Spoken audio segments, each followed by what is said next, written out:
हाणे बाबा चवनि था संकल्प पूरो थियो, ॿारनि जी ख़ुशी में बाप जी ख़ुशी।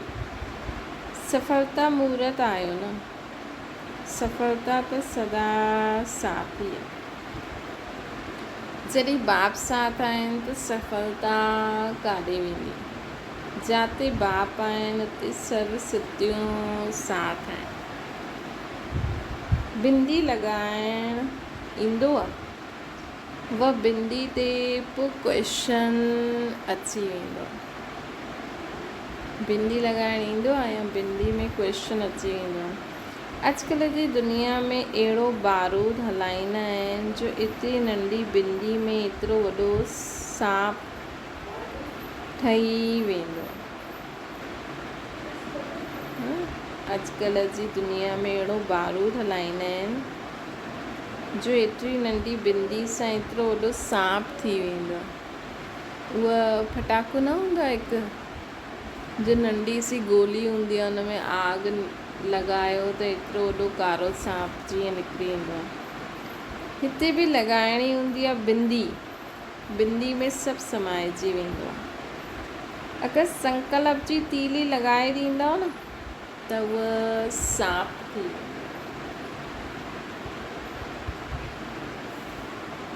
न तीली लॻायो न सांप ठहे, जेतिरो थी सघे न फुल स्टॉप लॻाईंदा वञो। या त कोई ॻाल्हि तव्हांखे पसंदि न आहे, सम्झो तव्हां घर में रहंदा आहियो, भई घर में हिकु ॼणो त न आहे, है न, ऐं हिक जो घर बि न आहे, ईअं न लेडीज़ सम्झे असांजो ई घर आहे, असां जीअं हलायूं हलंदो, न ही जेंट्स सम्झे असां वॾा आहियूं त असांजे हिसाब सां ई हलंदो।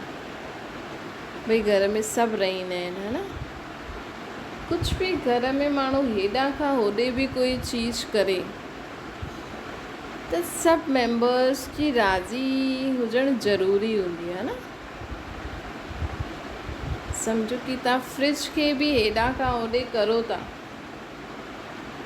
त हीअं न लेडीज़ सोचे मुंहिंजी मर्ज़ी आहे त मां हेॾे करां थी, उहो चवंदी अरे इहे छा कंदा, कमु त मूंखे ईंदो आहे। पर न, घर में ॿार आहिनि, जेंट्स आहिनि, है न, तॾहिं त घरु ठहींदो न। न त अॼु लेडीज़ पंहिंजी मर्ज़ी सां जो अचे सो ठाहींदी रहे, जो अचे हीअं सेटिंग कंदी रहे, पोइ ॿार उन्हनि जे मथां चिलाईंदा, पति उन जे मथां ईअं थींदो, पोइ वही चिड़ कंदा आहिनि, है न, फ़ाइदो। अॼु ॾिसो, अगरि तव्हांजो पति कमाईंदो आहे, अगरि उहो ज्ञान में न हलंदा हुजनि, पंहिंजे हिसाब सां ई पैसा लॻाईंदा वञनि, किथे लॻाईंदा वञनि, तव्हांखे ॿुधाइनि ई न, तव्हां कम से कम तव्हांखे त महीने जो हिसाबु ॾियणो खपे न। चए न मां पैसो हेॾे होॾे लॻाए छॾियो, पैसा न आहिनि, त चए रोटी कीअं ठाहूं, है न, त डिस्टर्बेंस थींदी न भई। त न ई ईअं न सम्झे कि पति कि मां कमायां त उहो त पंहिंजी मर्ज़ी सां किथे बि लॻायां, न, तॾहिं फैमिली ठहींदी आहे। तॾहिं ॿिन्हिनि जी राय सलाह सां, सतयुग में ईअं ई थींदो न, वज़ीर आदि न हूंदो, लक्ष्मी नारायण जी ॿई ॿिन्हिनि जे हिसाब सां पूरो राज्य हलंदो। हीअं न नारायण सोचे कि मुंहिंजी मर्ज़ी मां कीअं बि करां, या लक्ष्मी सोचे मुंहिंजी मर्ज़ी मां कुझु बि ठाहियां, कुझु बि करां। त बाबा असांखे चवनि था कि फुल स्टॉप लॻाइणु सिखो, या त ॻाल्हाइणु सिखो, या अगरि तव्हां ॻाल्हाए नथा सघो ऐं तव्हांखे हिन झंझटनि में न पइणो आहे, जेके जो करे कंदा रहो, त फुल स्टॉप लॻाइणु सिखो। छा थींदो, कई बार न असांजे मन में कोई ॻाल्हि हूंदी आहे, असां न चईंदा न आहियूं, लेकिन अंदरि ई अंदरि सोचंदा रहंदा आहियूं। साम्हूं वारे खे तव्हां कुझु ॿुधायो ई न, ऐं तव्हां अंदरि ई अंदरि सोचो था वेही, हिनखे ईअं न करिणो खपे, ईअं करिणो खपे, असांजी त कोई ॿुधे ई नथो, असांखे त कोई वॾो सम्झे ई नथो। ज्ञान मार्ग में अगरि तव्हां अञा त ईअं सोचंदा आहियो अगरि तव्हांखे अज्ञानीन में बि तव्हांखे पंहिंजी पोज़ीशन जो शौक़ु आहे, अञा सोचता त न हूंदा त बि अगरि कॾहिं कॾहिं अगरि तव्हांखे लॻे थो भई असांजे घर जा वॾा आहियूं, असांखे ॿुधाइणो खपे हीअं हूअं, या त ॻाल्हाइणु सिखो, या त उन समय ई चई छॾो, या फुल स्टॉप लॻाइणु सिखो। अगरि तव्हांखे झंझटनि में न पइणो आहे त फुल स्टॉप लॻायो। पर त बि ॿाहिरां जी ॻाल्हि अलॻि हूंदी आहे, पर घर में अगरि जॉइंट फैमिली आहे, हेठि मथे आहे, ऐं तव्हांखे पसंदि न आहे त चइणु हले थो, है न। बाबा खे यादि करे साम्हूं वारी आत्मा खे चओ भई घर में सभु लहनि था त उन हिसाब सां ई तव्हांखे करिणो पवंदो न। त असां ज्ञाननि खे मन में रखी करे लड़ाई झगड़ो न करिणो आहे। अगरि तव्हां घर में तव्हांजा ॿिया बि माण्हू आहिनि, जॉइंट फैमिली आहे, हेठि मथे आहे, या सम्झो पति आहे, भले असां हुनखे बाबा जो ॿार, किन त बि अगरि तव्हांखे पंहिंजे हुनजी बि कोई ॻाल्हि वणे नथी, उहो बार बार संकल्प थो अचे, तव्हां फुल स्टॉप नथा लॻाए सघो, त तव्हां हुनखे चई छॾो। या ॿार ई आहिनि, प्यार सां चई छॾो कि मूंखे ठीकु नथो लॻे, हीअं न कर। पोइ मञे न मञे हुनजी ॻाल्हि आहे, बाक़ी असांखे लड़ाई झगड़ो न करिणो। पोइ बाबा खे ॾेई करे पुरुषारत करो, हुन ते ध्यानु ई न ॾियो। त बाप दादा ॿारनि जो इहे खेल ॾिसंदा रहंदा आहिनि कि हूंदो नंढो सो संकल्प आहे, नंढी सी ॻाल्हि हूंदी आहे, लेकिन अगरि संकल्प जी तीली लॻाए छॾंदा आहिनि न, मतिलबु बार बार सोचंदा आहिनि, त हुन मां वॾी ॻाल्हि थी वेंदी आहे, वॾो सांप थी वेंदो आहे। बाप दादा ॿारनि जो इहे खेल ॾिसंदा रहंदा आहिनि, जो हूंदो सभ में कल्याण समायल आहे, ईअं शो व शान, जो कुझु अनुभव करिणो हुयो उहो करे वरितो। ईअं त आहे भई सभु ॻाल्हियुनि में कल्याण समायल आहे, पर सम्झो तव्हांजा ॿार आहिनि, पति आहे, या ॿियो कोई मेंबर आहे, कोई ग़लति ॻाल्हि तव्हां ॾिसो था, उन्हनि जो ग़लति अचणु वञणु, खाइणु पीअणु, स्वभाव संस्कार, त इशारो ॾियणु प्यार सां, जीअं बाबा ॾींदा आहिनि न मुरली में, बाबा चईंदा आहिनि न, मां ॿारनि खे पहिरियों ई थो ॿुधायां ताकी पोइ ॿार ईअं न चवनि कि असांखे त पतो ई न हुयो। त अहिड़े रीति न तव्हां उन्हनि खे इशारो ॾेई छॾियो भई हीअ करणु ठीकु ॻाल्हि न आहे, हिन सां ईअं थींदो आहे, हिन सां ईअं थींदो आहे, शुभ भावना शुभकामना रखी करे उन्हनि जे कन में ॻाल्हि असां चई छॾूं, चाहे उन्हनि खे रोज़ असांखे प्यार सां सम्झाइणो पए, लेकिन प्यार सां पंहिंजे स्वधर्म में टिकी करे कल्याण जी भावना रखे चई छॾो। पोइ अगरि कुझु जो न थियणो हुयो, तव्हां उन्हनि खे इशारो बि ॾिनो, थी बि वियो, त सम्झो चल हिन में बि कोई भलो, ईअं छो हूअं छो न, जो कुझु अनुभव करिणो हुयो उहो करे वरितो न, परिवर्तन कयो, अॻियां वधो। इहा आहे बिंदी लॻाइणु, परिवर्तन करणु ऐं अॻियां वधणु। सभी विदेशियुनि खे बि इहा खेल ॿुधाइणो, उन्हनि खे अहिड़ी ॻाल्हियूं सुठी लॻंदियूं आहिनि। पूना जी हर देवी विदेश वञण लाइ छुट्टी पिया वठनि। कोई हूंदा हर देवी माता, या कोई भेण हूंदी, विशेष विधि छा रहंदी, पालना जी, पालना वरिती आहे, उहो ई पालना सभिनि जी करणी आहे। प्यार और शांती, इन ॿ ॻाल्हियुनि द्वारा सभिनि जी पालना करणी आहे, प्यार और शांती। प्यार सभिनि खे खपे, शांती सभिनि खे खपे। इहे 2 सौगात सभिनि जे लाइ खणी वञिजो, है न। त बाबा चवनि था सभिनि खे कहिड़ी सौगात ॾियो? प्यार ऐं शांती ॾियो। सिर्फ़ु प्यार सां दृष्टि ॾियो ऐं 2 बोल ॿोलो, उहो स्वतः ई समीप अची वेंदो, है न। मन में शांती हुजणी खपे। कहिड़ी बि ॻाल्हि में न असांखे हा हुलो न करिणो आहे। तव्हांजे ॿारनि खे अगरि तव्हां रोज़ु हिकु ॻाल्हि चओ था, हीअं न कर हीअं न कर, तव्हांजी टोन हेठि मथे न थियणी खपे कि बेटा तोखे चयो आहे न हिते न चीज रखंदो कर। ॿिए ॾींहुं वरी चओ बेटा ॾिस तूं हीअं कई न, ॾिस तोखे चयो आहे हिते चीज न रख। हीअं करे सघंदा आहियो। ॾिसो टीचरियूं हूंदियूं आहिनि, कोई ॿार अगरि स्कूल में ॿार रोज़ सेम मिस्टेक करनि त अगरि टीचर उनखे रोज़ डांटे मारे, वो तव्हांखे अची ॿुधाए कि मम्मी मूंखे टीचर रोज़ मारदी आहे, मां रोज़ ये ग़लती कंदो आहियां, त तव्हांखे सुठो लॻंदो? भले ॿार ग़लती कंदो आहे रोज़, त टीचर उनखे सोचदी चल ठीकु आहे इहे जीअं बि हले, है न। पहिरियों टीचर कोशिशि कंदी आहे कि हिनखे वधायां, पोइ छॾे ॾींदी आहे जीअं बि आहे उहो। ईअं ई कोशिशि करो। ईअं न सोचो असांजो ॿारु आहे त हिनखे इहा एक्यूरेट खणणो ई आहे, न।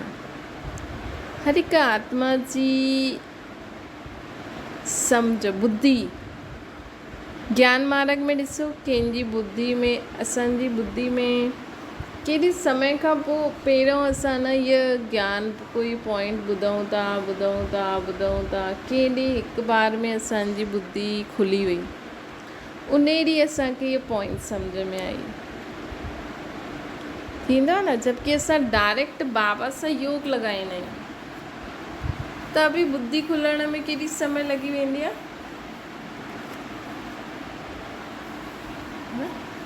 त सोचो अज्ञानियुनि खे और स्पेशली ॿारनि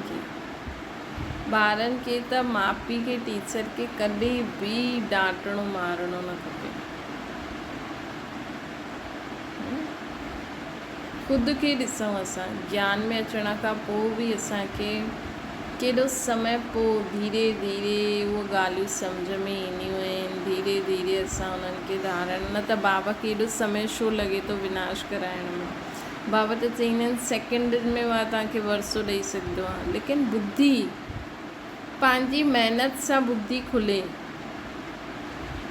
असां पंहिंजी महिनत सां बाबा खे यादि करे, ज्ञान जो मनन चिंतन करे उन पॉइंट खे सम्झो त असांजी कमाई थींदी आहे, है न। त अगरि तव्हांजे ॿार खे तव्हां रोज़ चओ था स्कूल मां या किथां बि अचे, पंहिंजा जूता चप्पल जॻह ते रख, पंहिंजा कपिड़ा जॻह ते उतार, होमवर्क कर, है न। रोज़ माउ पीउ खे चइणो पवंदो आहे, उन्हनि खे छितो थींदा आहिनि, उन्हनि जे कारण उहो डांटण मारण अपशब्द बिल्कुलु ग़लति आहे न। जबकि भॻवान ई नथो करे सघे न, भॻवानु चाहे त करे सघंदो आहे। बाबा चाहिनि त तव्हांजी बुद्धि हाणे ई ओतिरी खोले सघंदा आहिनि जेतिरी कल्प पहिरियों खुली हुई, लेकिन बाबा चईंदा आहिनि पंहिंजी महिनत सां करे। उन लाइ बाबा रोज़ असांखे प्यार सां सम्झाईंदा आहिनि, ॿार देही अभिमानी ठहो, हिक ॿिए जे अवगुणनि खे न ॾिसो। तव्हां बि इहे न लक्ष्य रखियो, तव्हांजे घर में तव्हांजी ससु, पति, ॿार, कमु करण वारी माई रोज़ अगरि सेम मिस्टेक थी करे, रोज़ प्यार सां ई ॻाल्हाए, शांती ऐं स्नेह। कंहिं ॾींहुं त उन्हनि जी बुद्धि खुलंदी, जीअं बाबा सां लाइ शुभ भावना कंदा आहिनि। कंहिं ॾींहुं त उहो बि सोचंदो न भई इंसान न की मम्मी वीचारी रोज़ एतिरो प्यार सां चईंदी आहे अॼु मां हीअं कंदमि, अॼु खां मां हीअं कंदमि। त प्यार त कंहिंखे बि झुकाए छॾंदो। त सोचो केॾो सुठो शस्त्र आहे असां वटि जो की बाबा बि यूज़ कंदा आहिनि ऐं उन सां बाबा असांखे लाइक़ु बि ठाहींदा आहिनि। पोइ चईंदा आहिनि न त धर्मराजपुरी में सजा खाई ठही ईंदा। तव्हां बि प्यार सां सम्झायो, न ॿुधंदा न सिखंदा। त अॼुकल्ह छोरा नथा सिखनि त ज़ालियूं डंडो खणी वेठियूं आहिनि, है न। अॼुकल्ह जी छोरनि जी हालति ख़राबु आहे न। मां त उन्हनि खे प्यार सां सभु कराईंदी, ज़ाल अचण खां पोइ अॼुकल्ह छा हालति आहे। त छोरियुनि जी बि छा हालति आहे। ॿार न सुधरंदा त वॾा थींदा त पोइ मार खाई सुधरंदा, परेशान थी करे सुधरंदा, न त ईअं ई शरीर छॾे छॾंदा, सजा खाईंदा, ॿियो जनम वठी वठंदा। त तव्हां कम से कम ख़ुदि त बाबा जो चयो मञी बाबा जो वरसो वठो न। असां छो रावण जी प्रॉपर्टी खे यूज़ करे उन्हनि खे सुधारण जी कोशिशि कयूं। त बाबा चवनि था सिर्फ़ु प्यार सां दृष्टि ॾियो। ॾिसो केतिरो न्यारो ठहिणो आहे, जीअं बाबा न्यारा आहिनि। बाबा चाहिनि था हाणे ई बाबा बि क्रोध जो शस्त्र यूज़ करे, ऐं बाबा त भॻवानु आहे। जीअं दुनिया में ॾेखारींदा न हिन देवता हीअं क्रोध कयईं, हीअं कयईं, हूअं कयईं। उहो त सोचंदा आहिनि भॻवानु क्रोध कयईं, शंकर कहिड़ो क्रोध आयो, गलो ई कटे छॾियईं ॿार जो। त बाबा बि ॾिसे मुंहिंजा ॿार मुंहिंजे ई घर में रही करे अहिड़ा कम करनि था। सोचो मधुबन में सेंटर ते अहिड़ा कम बि थींदा आहिनि जो की न थियणा खपनि। पर शिव बाबा चाहे त हाणे उन आत्मा खे साक्षात्कार कराए, उहो उते ई तड़पी करे शरीर छॾे छॾंदो पश्चाताप में। बाबा हिकु बार ॿुधाई न, जीअं तव्हां अगरि दादियुनि जो क्लास ॿुधी हुजे त हिकु बार बाबा कंहिंखे न धर्मराजपुरी जी सजा जो साक्षात्कार कराई त उहा आत्मा न बाबा खे चयईं बाबा बसि करो, सॉरी मां हाणे न कंदमि। बाबा चाहे त करे सघंदा आहिनि, लेकिन बाबा शांत आहिनि। त ईअं न सोचो की असां त कोई ॻाल्हि कोन्हे, कीअं मञूं, हल हणीसि चमाट, छा करूं, मञे नथो। पोइ दीदी खे वञी चओ दीदी मुंहिंजो गुस्सो ख़तमु ई नथो थिए, मां छा करां। अरे बाबा खे साम्हूं रखो न। तव्हांखे उन ॿार जी उन्नति करणी आहे या ख़ुदि जी करणी आहे। उहा आत्मा त उनजो त भलो जो बि थींदो। तव्हांखे त भॻवानु मिलियो, उनजी पहचान मिली, उहो चए थो तव्हां हुनजो चयो नथा मञो। ऐं तव्हां सोचो था उहो अज्ञानी ॿार आत्मा तव्हांजो चयो मञे, ग़लति आहे न। इहे तव्हांखे बि तव्हांजो पीउ थो चए। अगरि कोई संस्कार तव्हांजो ख़तमु नथो थिए त तव्हां ईअं सोचो मूंखे बि मुंहिंजो पीउ थो चए। जॾहिं मां ई उहो पंहिंजे पीउ भॻवान जो चयो नथी मञा त इहो ॿारु अगरि मुंहिंजो चयो नथो मञे, मुंहिंजी नथो ॿुधे, त पोइ हिन जी छा ग़लती। इहो त वीचारो योग भॻवान खे ॼाणंदो बि न आहे। मां त ॼाणंदी आहियां, मां त भॻवान खे यादि करे शक्ति वठी हुन संस्कार खे ख़तमु बि करे सघंदी आहियां। इहे त वीचारे संस्कार जे वश आऊं, सिर्फ़ु मां हिन खे चवां थी की तूं हाणे ईअं न कर, त सजा कंहिंखे ज़्यादा मिलंदी, तव्हांखे या हुनखे। इहे साम्हूं रखो त तव्हांजो सभु मोह निकिरी वेंदो ॿारनि वारनि मां, पति पत्नी माण्हुनि मां। अंत में धर्मराजपुरी में कोई ॿार पति पत्नी न हूंदा। आत्मा जी चाट ॾिसंदा बाबा। त बाबा चवनि था 2 सौगातियूं सभिनि जे लाइ खणी वञो, प्यार ऐं शांती।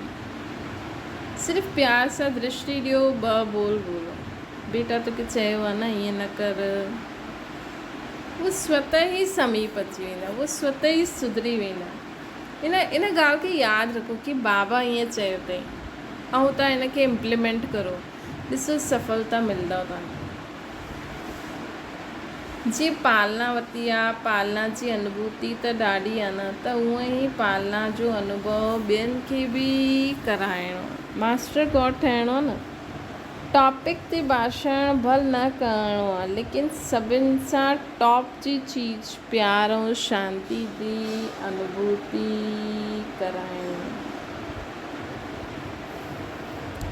त इहे टॉप जी चीज़ ॾियो त हर आत्मा अनुभव करे कि अहिड़ो प्यार त असांखे कॾहिं मिलियो ई न, कॾहिं ॾिठो ई न, है न। शिव बाबा सां केॾो प्यार आहे, जबकि पतो आहे कि शिव बाबा डायरेक्टर आहिनि। माण्हू त भॻवान खे छा छा चईंदा रहंदा आहिनि, भॻवानु अहिड़ो अहिड़ो। असांखे त सभु सच्चाई पतो आहे न कि भॻवानु एॾो वॾो हूंदे बि ड्रामा जे बंधन में बंधल आहे, त छो न प्यारु ईंदो अहिड़े बाबा जे मथां, न। त शिव बाबा सां तव्हांखे छो प्यारु आहे? बाबा खे तव्हां चईंदा आहियो बाबा छा करां, नथी चेंज थिए, त बि बाबा तव्हांखे डांटदा आहिनि, मारदा आहिनि, न समय ॾींदा आहिनि न। असांजे कारण ई विनाश रुकल आहे न। असां अञा ताईं सुधरिया न आहियूं, कंप्लीट न थिया आहियूं। त बाबा चवनि था त जो पालना बाबा असांखे ॾियनि था उहो ॿियनि खे बि ॾियो, जो उहो चवनि कि अहिड़ी पालना त असां काॾे ॾिठी ई न। मुंहिंजी मम्मी त कॾहिं बि गुस्सो न कंदी आहे, मुंहिंजो पापा त कॾहिं बि ईअं न कंदो आहे। भले मां 100 ग़लती करां, लेकिन मुंहिंजी मम्मी कॾहिं चिल्लाईंदी न आहे, डांटदी न आहे, गुस्सो न कंदी आहे। 100 बार मूंखे प्यार सां ई ॻाल्हि चईंदी, बेटा ईअं न कर, बेटा ईअं न कर। परेशान थी करे न, बाबा ईअं चयो अथई, तव्हां करे ॾिसजो। ऐं बाबा ईअं चए थी, इन करे मूंखे सभिनि सां प्यार सां ऐं शांति सां ई ॻाल्हाइणो आहे, भले उहो 100 बार ग़लती करनि। ऐं शुभ भावना बि रखो कि उहो न करनि। त बाबा जो असांखे चवनि था प्यार अहिड़ी चीज़ आहे जो प्यार जे अनुभव जे पुठियां स्वतः ई खींचदा। ॾाढो सुठो। आदि महावीर वञनि था, सती ऐं कुंज बि वई, कोई आत्मा विया हूंदा ऐं हाणे हर देवी बहन बि वञनि पिया, पालना जे स्वरूप वञो था न। ॾाढो सुठो। इन्हनि द्वारा साकार सां सहज संबंध जुटी वेंदो, छो जी इन्हनि जी रग रग में। त बाबा उन्हनि खे चवनि था कि तव्हां द्वारा न साकार सां संबंध जुड़ी वेंदो, छो जी उन्हनि जी रग रग में बाप जी पालना समायल आहे। त हलंदे फिरदे उहो ई ॾेखारे में ॾींदो जो अंदरि समायल हूंदो आहे। बाप द्वारा, तव्हां द्वारा बाप जी पालना जी अनुभूति थींदी। भल ख़ुशी सां वञो, बाप दादा बि ख़ुशि आहिनि ॿारनि जे वञण में, छो जी घुमण फिरण वारा त न आहियो न, यज्ञ में हड्डी सेवाधारी आहियो, उन्हनि जे हिकु हिकु कदम में सेवा हूंदी आहे। इन करे बाप दादा बि ख़ुशि आहिनि ॿारनि जे चक्रवर्ती ठहिण में।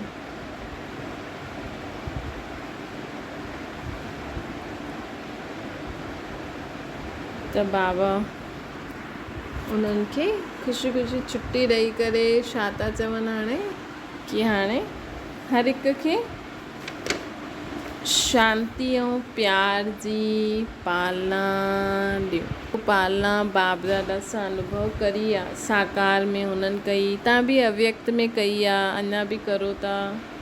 लक्ष्य रखो, है न। मास्टर गॉड जी सीट ते वेही करे आत्माउनि खे पालना ॾियो।